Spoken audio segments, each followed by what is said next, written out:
누구나 인생을 살면서 멘탈이 많이 약해진 상황이 오잖아요.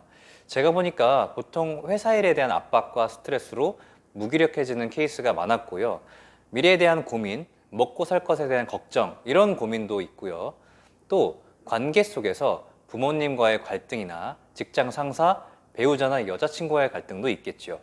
저도 마찬가지로 회사에서 해고를 당하는 경험도 하고 사업이 아주 쫄딱 망하는 경험도 하고 부모님과도 정말 크게 다툰 적도 있었거든요. 이게 각기 다른 종류의 문제일 줄 알았는데 알고 보니 원인은 하나로 결론이 나더라고요. 이 모든 부분이 나의 자존감과 멘탈, 마음 근력 때문이라는 것을 알고 계셨나요? 오늘은 제가 멘탈에 좋은 습관을 만들어서 우울증, 불안장애, 무기력증을 어떻게 극복했는지 10분 안에 알아보겠습니다. 요즘 우울증, 마음 근력, 공황장애 같은 마음의 문제를 겪고 있는 사람들이 많다.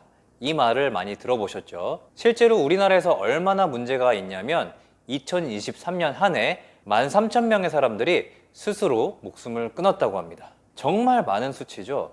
하루 평균이면 35명의 사람들이 극단적인 선택을 하고 있는 거죠. 제가 상담심리학 도서, 뇌과학, 인지심리학, 습관형성학 등 정서건강 관련 도서를 100권 이상 읽고 자존감 회복과 마음 건강을 강화하기 위한 연구를 5년 이상 해오고 있는데요. 결론적으로 가장 중요한 것이 뭐냐면 멘탈 건강 습관을 통해 자존감을 회복하는 것이 가장 핵심이라는 점을 알게 되었습니다. 자, 이 문장에서 첫 번째로 멘탈 습관이라는 단어가 나오고요. 두 번째, 자존감 회복이라는 단어가 나오죠. 제가 정말 쉽게 설명드려 볼게요. 자, 여기서 멘탈 습관이란 멘탈도 습관인가? 뭔 말이야? 하시는 분들이 있으실 겁니다. 우리 주위의 친구들을 한번 보면 어떤 애는 항상 긍정적이고 밝은 친구가 있고 그리고 또 한 친구는 항상 부정적이고 남탓만 하는 친구가 있죠. 이렇게 둘의 성격이 정반대로 형성된 이유는 바로 사고하는 습관이 다르기 때문입니다. 긍정적으로 생각하는 습관을 가지고 있는 사람은 긍정적인 사고방식을 하게 되는 것이고요. 부정적으로 생각하는 습관을 가지고 있는 사람은 반대로 부정적인 사고방식을 하게 되는 것이죠. 이 둘의 차이가 바로 멘탈 건강을 좌우하는 멘탈 습관인 것입니다. 그리고 두 번째, 자존감 회복을 해야 되는데 먼저 자존감이 뭘까요? 우리는 보통 남들한테 인정받고 싶은 아주 강한 욕구가 있죠. 그런데 우리는 정작 우리 스스로를 응원하거나 스스로를 칭찬해 본 적이 거의 없을 겁니다. 내가 하는 모든 행동들, 생각들 자체가 모두 다 남들에게 보여주기 위한 목표들이 대부분이었던 거죠. 이럴 때 우리는 스스로에 대해 무가치하게 여기고 자존감이 낮아질 수밖에 없게 되는 것입니다.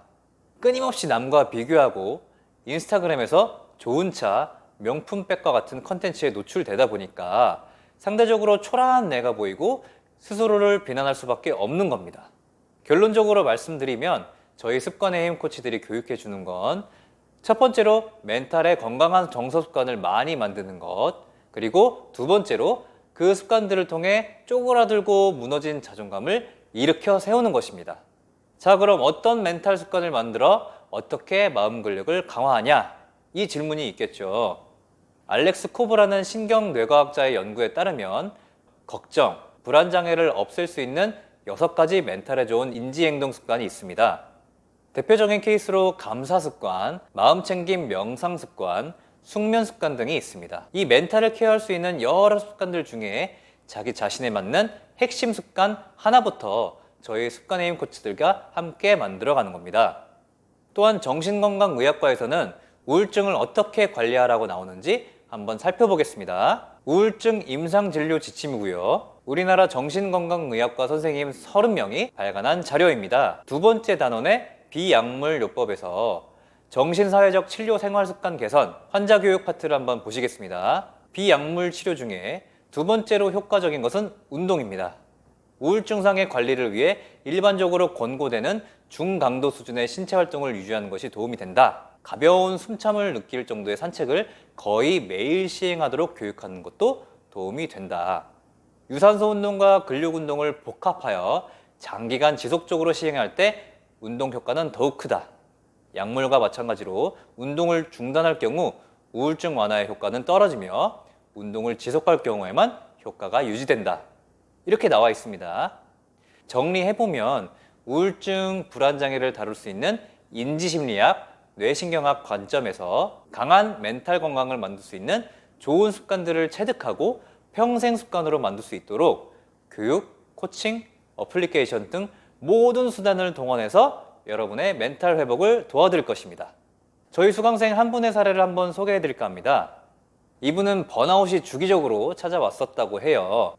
무슨 이유에선지 갑자기 번아웃이 찾아오곤 했고, 이 시기에는 가족과도 단절을 하고 계속 집에서 칩거하는 생활을 했다는 거예요. 정말 너무 힘들고 누가 위로를 해주더라도 풀리지가 않더랍니다. 그런데 저와의 상담을 통해서 번아웃이 계속 주기적으로 오는 이유를 발견하게 된 거죠. 항상 큰 거대한 목표를 세우고 이 목표를 달성하지 못한 나 자신만 있다 보니까 계속 나를 질책하고 채찍질하게 된 거죠. 그러니까 에너지가 항상 쭉쭉 빠지고 힘이 안 나게 된 겁니다. 저와의 상담을 통해 이제까지 몇십 년간 살면서 나를 지지해주고 인정해주는 얘기를 한 번도 해준 적이 없다는 것을 깨달았다고 합니다. 그래서 총 8번의 상담과 3개월간의 멘탈 건강 습관 교정으로 지금은 꿈에 그리는 진짜 좋은 회사에 입사도 했다고 합니다.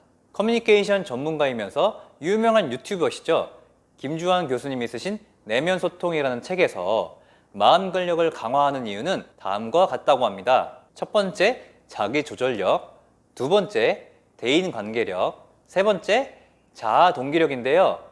자기 조절력이 뭐냐 하면 불필요한 감정 소모, 스트레스, 분노, 짜증 같은 소모적인 감정을 조절할 수 있는 힘을 길러서 내가 원하는 목표를 달성할 수 있는 끈기와 집념을 키울 수 있는 능력이고요. 두 번째 대인 관계력은 내가 만나는 가족과 친구와 직장 동료, 이 밖에 만나는 모든 사람들과 호감과 신뢰를 바탕으로 타인을 설득하고 리드할 수 있는 능력이 생긴다고 합니다. 세 번째 자아 동기력은 진짜 내가 원하는 목표를 찾고 이 목표를 향해 달성하는 과정에서 힘들고 지치고 포기하고 싶은 마음이 아니라 재밌고 즐겁게 자기가 원하는 원대한 꿈을 찾아갈 수 있는 능력입니다. 자, 지금까지 멘탈 건강 습관을 통해 자존감이 높아질 수 있는 그 원리와 방법에 대해서 오늘 자세하게 알아봤는데요. 스스로 생각해 보셨을 때 내 멘탈이 너무 쿠쿠다스다, 멘탈을 회복하고 싶은 분들, 또는 지금도 괜찮긴 하지만 더 강한 멘탈을 만들어서 지속적으로 성장하고 원하는 원대한 목표를 달성하고 싶다, 이 분들은 지금 아래 고정 댓글을 클릭해서 저와 함께 강철 멘탈을 만들어 가보는 건 어떨까요? 온 오프라인 동시 교육이다 보니 정해진 인원만 코칭해 드릴 수 있다는 점을 알아주시고요. 그럼 더 좋은 컨텐츠로 뵙겠습니다. 감사합니다.